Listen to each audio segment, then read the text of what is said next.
pancreas is a large flat gland located at the abdomen, behind the stomach, and close to the duodenum.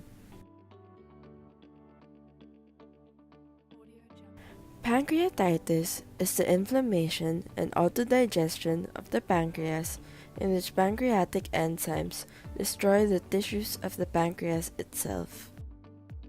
The inflammation is usually caused by two factors, which are gallstones and excessive alcohol intake.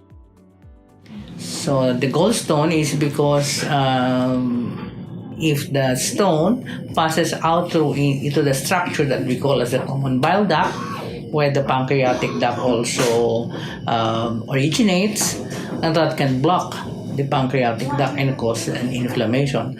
Well, alcohol is causes acute pancreatitis because chronic. It's not just one binge of alcohol intake. It's the chronic intake of alcohol would produce obstruction or blockage of the pancreatic duct, and that causes the pancreatitis. There are two types of pancreatitis, acute and chronic. Now, acute pancreatitis is divided into three types according to its severity. It can be mild, moderate, or severe, and we have different tests to be able to determine whether the patient is in such state. Now, the most serious of all definitely is severe pancreatitis, and the patient can die within 24 hours after the attack of acute pancreatitis. Well, the most prominent symptom that the patient would feel is epigastric pain, which is very severe.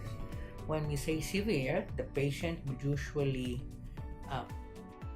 wrench in pain, put their hands on the abdomen, and would bend over because of the severity of the pain.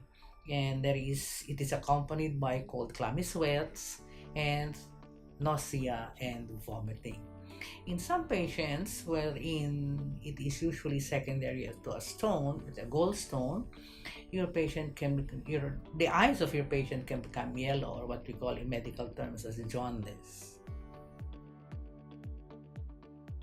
Well, acute pancreatitis should be treated initially with recognition of the disease, and as well as early what we call as intravenous transfusion. So for as long as you improve the microcirculation early in the stage of the disease, then the prognosis and recovery from the acute illness is very important. Now, so depending on the severity, usually it's the severe pancreatitis that we have to put in the intensive care unit, because we have to monitor the blood gas of the patient. We have to check also the chest x-ray if there is a complication in the lungs. Then we have to monitor the vital signs of the patient, the blood pressure, the urinary output, and we'll have to do it because the prognosis will all depend on how the patient improves within 24 to 48 hours.